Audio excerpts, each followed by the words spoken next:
नमस्कार, मैं लवीना स्वागत करती हूँ आपका ग्रह नक्षत्र और आप में। इस कार्यक्रम के माध्यम से प्रतिदिन हम लेकर आते हैं आपकी सभी समस्याओं के ज्योतिषीय समाधान। आपको बताते हैं आपका दैनिक राशिफल, साथ ही साथ बताते हैं वो उपाय जिनसे आप अपने दिन को और भी सफल बना सकते हैं और उसी के साथ हर दिन का खास गुरु मंत्र। तो चलिए कार्यक्रम को आगे बढ़ाते हुए स्वागत करते हैं प्रख्यात नक्षत्र गतान्वेषी डॉक्टर शंकर चरण त्रिपाठी जी का। त्रिपाठी जी, आपका स्टूडियो में बहुत बहुत स्वागत है। जी प्रणाम। कहते हैं स्वास्थ्य ही धन है, मनुष्य योग से ही स्वस्थ रह सकता है। तो आज आप हमारे दर्शकों को बताएं कि योग, स्वास्थ्य और ज्योतिष का क्या है संबंध।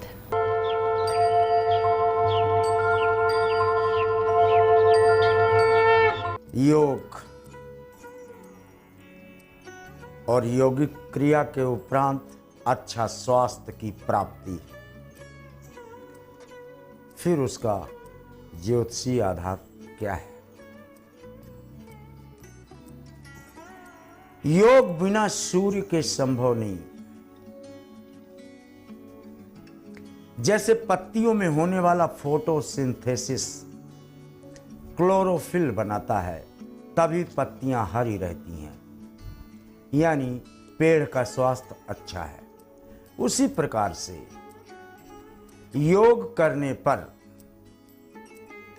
शरीर का तंत्रिका तंत्र, जिसके लिए विटामिन डी की आवश्यकता पड़ती है और जिसके लिए ज्योतिष विज्ञान कहता है सूर्य हड्डियों का कारक ग्रह है। आत्मन्येवा मनः तुष्टः, आत्मा को, आत्मा का स्वरूप, आत्मा का प्रकाश तथा दीप्त स्वयं सूर्य है, ग्रहाधिपति सूर्य। ज्योतिष विज्ञान में सूर्य धन चंद्रमा, सूर्य धन मंगल, सूर्य धन शनि, ये योग होता है। चिकित्सा शास्त्र में बहुत सारे एसिड्स को मिलाकर टैबलेट्स, सिरप, इंजेक्शंस बनाए जाते हैं और वो स्वास्थ्य लाभ के लिए प्रयुक्त होते हैं।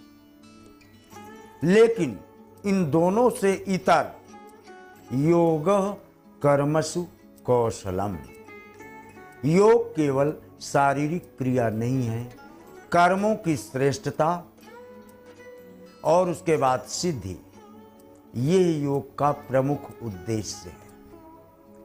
इसलिए योग में 3 चीजें हैं, य, ग और ओ।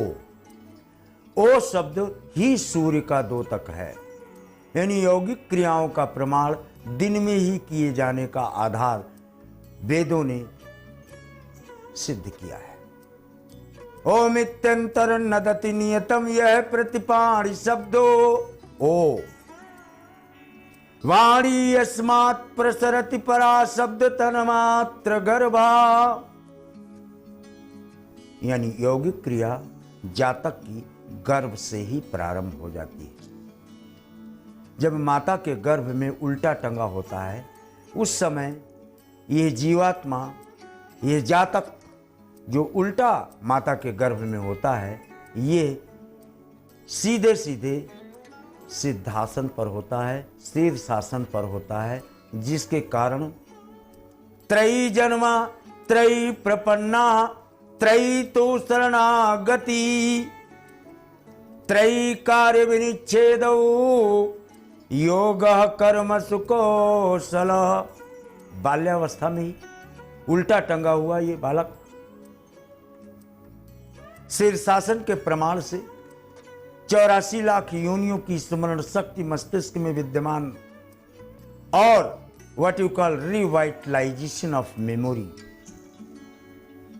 इसलिए जन्म लेते ही कहां कहां शब्द का जो उपयोग करता है वो कुछ और नहीं, योग है। क शब्द हमारे ब्रह्मरंध्र का प्रथम अक्षर है, सिर का शिरस्थ उरस्थ द्वामिमो, यानी द्वावा सुपर्णा सयुजा सखाया समान वृक्षम परिस्वस्य जाति। 2 पक्षी इस शरीर के अंदर जो हैं, इसमें पूर्व की तरफ देखने वाला पक्षी ये सूर्य है, जो हमारे तंत्र को मजबूत करता है यौगिक क्रियाओं से। और दूसरा पक्षी पश्चिम की तरफ देखता है, जो चंद्रमा का द्योतक है, जो हमारे मस्तिष्क को ही पुष्ट नहीं करता, अपितु हमारे चिंतन को, हमारी आह्लादित अवस्था को, हमारी शांति को, हमारी संतुष्टि को और हमारे वातावरण को तथा वनस्पतियों में पोषण, स्निग्धता और जीवंतता बनाए रखने का कार्य चंद्रमा करता है। यानी योग हमारे जीवन का, आत्मिक कल्याण का, शारीरिक कल्याण का ही विषय नहीं है, अपितु कर्मों की श्रेष्ठता और कर्मों को उच्च कोटि के आदर्श मापदंड तक, ऊंचाइयों तक पहुंचाने का अगर कोई क्रियात्मक आधार इस धरा पर है तो दैट इज योग।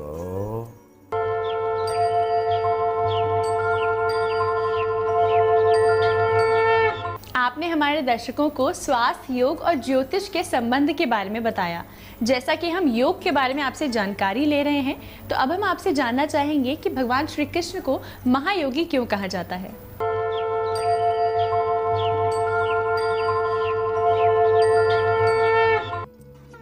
वृष लग्नी रोहिणी नक्षत्र लेकर 64 हंसों से जन्म लेने वाला कृष्ण, जिसे कालांतर में महायोगेश्वर की उपाधि से विभूषित किया गया, जो चलता भी है तो योग, जो देखता भी है तो योग, जो बोलता है तो योग, जब खड़े होकर बांसुरी बजाता है तो योग, जिस मुद्रा में होता है वो योग।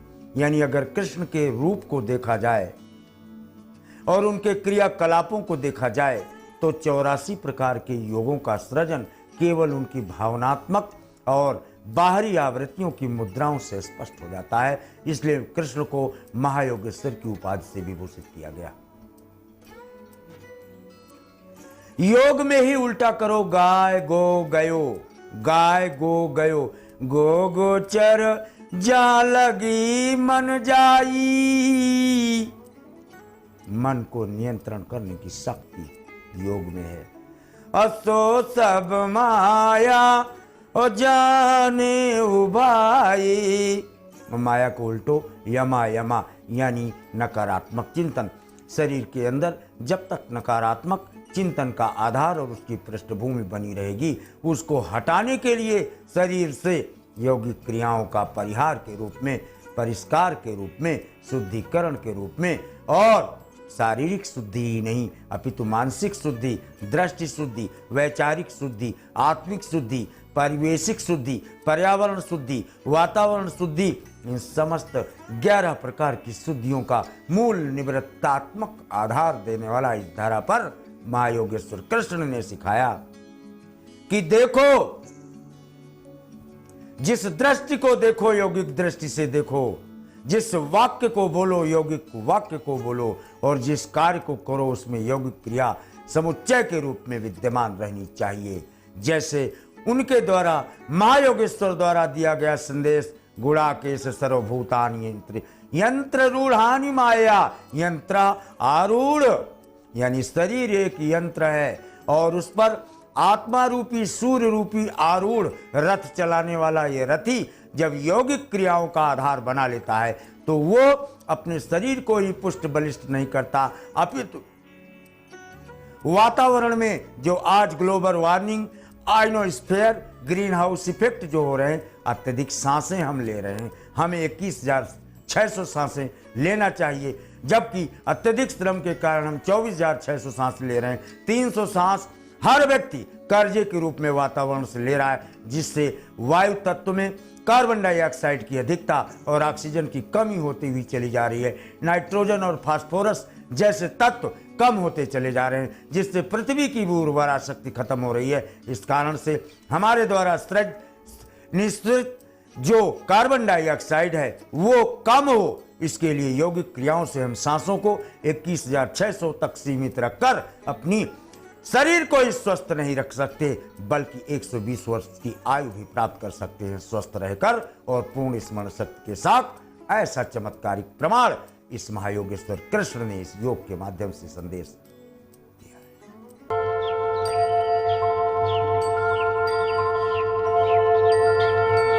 त्रिपाठी जी ने हमें योग से संबंधित महत्वपूर्ण जानकारी दी। तो इसी के साथ वक्त हो चला है एक छोटे से ब्रेक का। आप कहीं मत जाइएगा, क्योंकि ब्रेक के बाद त्रिपाठी जी बताएंगे आपकी समस्याओं के ज्योतिषीय समाधान। देखते रहिए ग्रह नक्षत्र और आप।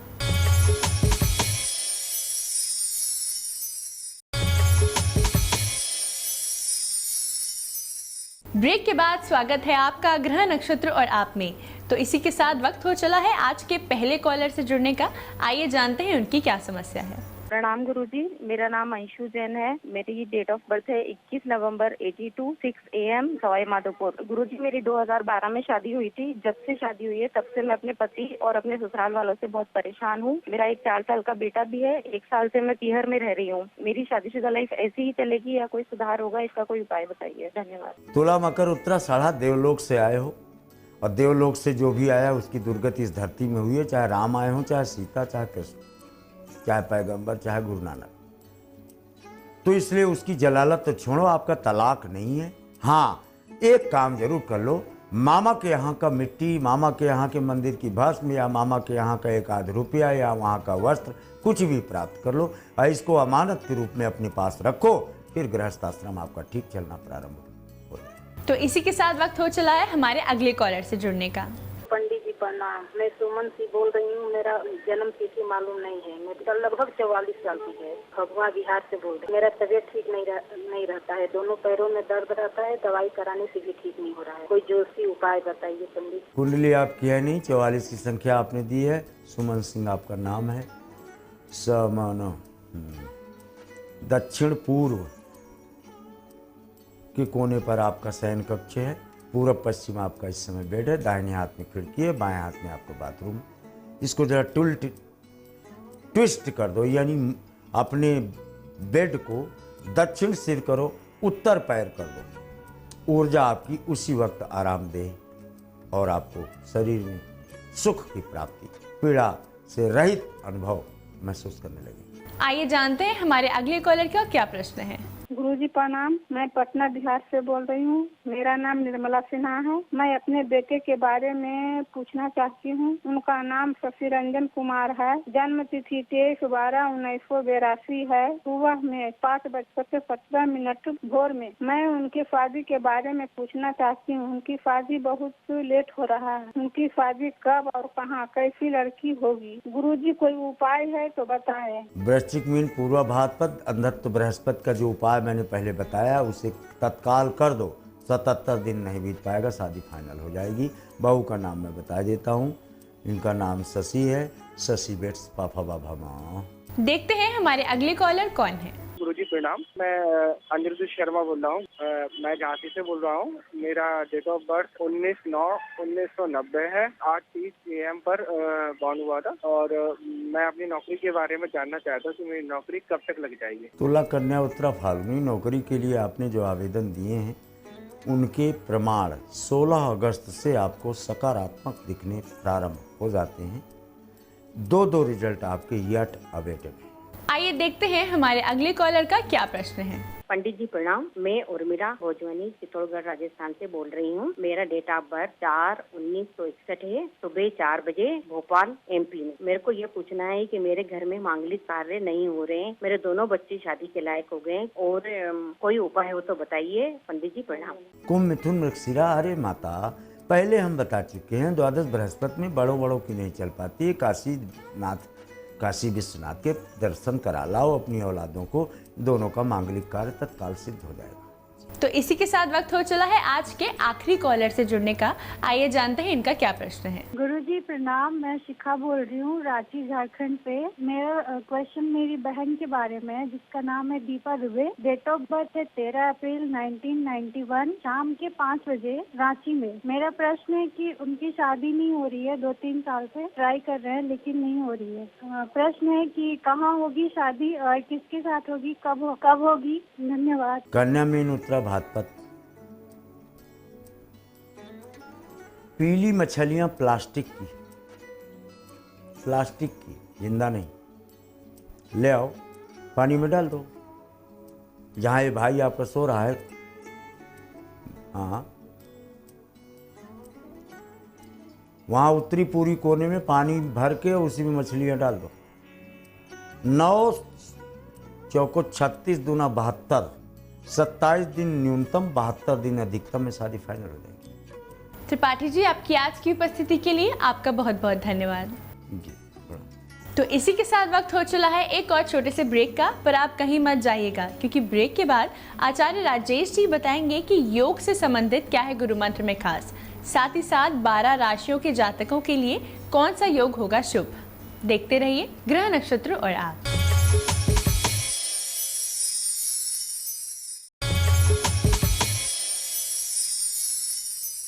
ब्रेक के बाद स्वागत है आपका ग्रह नक्षत्र और आप में। इस समय स्टूडियो में हमारे साथ मौजूद हैं आचार्य राजेश जी। राजेश जी, आपका स्टूडियो में बहुत बहुत स्वागत है। नमस्कार।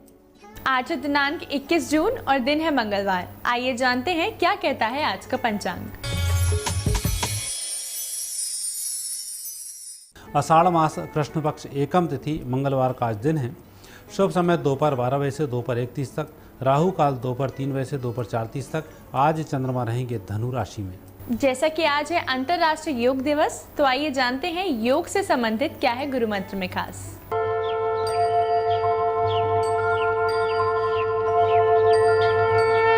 मित्रों, आज अंतर्राष्ट्रीय योगा दिवस है। हमारे मोदी सरकार की बहुत बड़ी कामयाबी है कि हमारे भारत की एक विधा अंतर्राष्ट्रीय लेवल पर पहुंची है, और इस विधा के बहुत सारे गुण हैं। ऐसा नहीं है कि ये विधा आसानी से पहुंची है। योग के माध्यम से क्या क्या होता है? योग का मतलब होता है जोड़ना। आप किसी भी वृत्ति को, दोषित जो वृत्ति होती है, इनको भी आप इससे दूर कर सकते हैं। स्वास्थ्य में उत्तम स्वास्थ्य को प्राप्त कर सकते हैं। आप जीते जी भगवत सत्ता को भी आप प्राप्त कर सकते हैं। अहम ब्रह्मास्मि का सिद्धांत भी आप फलित कर सकते हैं। तो योग के माध्यम से बहुत कुछ आप कर सकते हैं।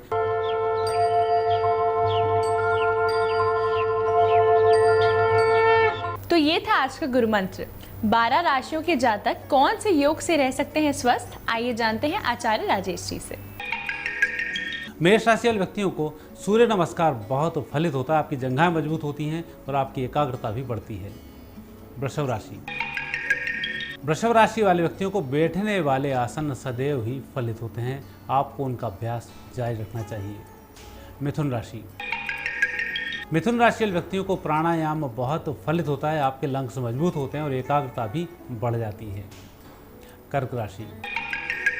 कर्क राशि वाले व्यक्तियों को लेटने वाले आसन अधिक करना चाहिए, साथ ही प्राणायाम भी करना चाहिए। सिंह राशि। सिंह राशि वाले व्यक्तियों के लिए सूर्य नमस्कार करना चाहिए, साथ ही ध्यान का भी प्रयोग करना चाहिए। कन्या राशि। कन्या राशि वाले व्यक्तियों को सभी प्रकार के आसनों पर विशेष ध्यान देना चाहिए और अपना स्वास्थ्य सही रहे उसके लिए प्राणायाम का भी सहारा लेना चाहिए। तुला राशि। तुला राशि वाले व्यक्तियों को सूर्य नमस्कार लाभ करता है, साथ में ध्यान से संबंधित जो आसन होते हैं इन आसनों को भी करना चाहिए। वृश्चिक राशि। वृश्चिक राशि वाले व्यक्तियों को ध्यान पर अधिक महत्व देना चाहिए, क्योंकि योग के मामले में वृश्चिक राशि वाले व्यक्ति थोड़े से कमजोर होते हैं, लेकिन ध्यान के संबंध में बहुत अच्छे होते हैं। धनु राशि। धनु राशि वाले व्यक्तियों को खड़े रहने वाले आसन, ताड़ासन, पर्वतासन, इन सब आसनों की तरफ विशेष ध्यान देना चाहिए। मकर राशि। मकर राशि व्यक्तियों को लेटने वाले आसनों के साथ साथ प्राणायाम पर विशेष बल देना चाहिए। कुंभ राशि। कुंभ राशि व्यक्तियों को शीत प्रकृति का शरीर होता है, इसलिए प्राणायाम का सहारा लेना चाहिए। सूर्य भेदी प्राणायाम आपके लिए बहुत अच्छा होता है और योगा में खड़े रहने वाले योग करना सबसे अधिक लाभकारी होता है। मीन राशि। मीन राशि व्यक्तियों को प्राणायाम करना चाहिए, सूर्य नमस्कार का भी सहारा लेना चाहिए। यह आपके लिए बहुत शुभ होता है। राजेश जी, आपकी आज की उपस्थिति के लिए आपका बहुत बहुत धन्यवाद। धन्यवाद। तो इसी के साथ वक्त हो चला है आज के एपिसोड को यहीं समाप्त करने का। कल आपसे फिर मुलाकात होगी इसी समय इसी चैनल पर। तब तक के लिए नमस्कार।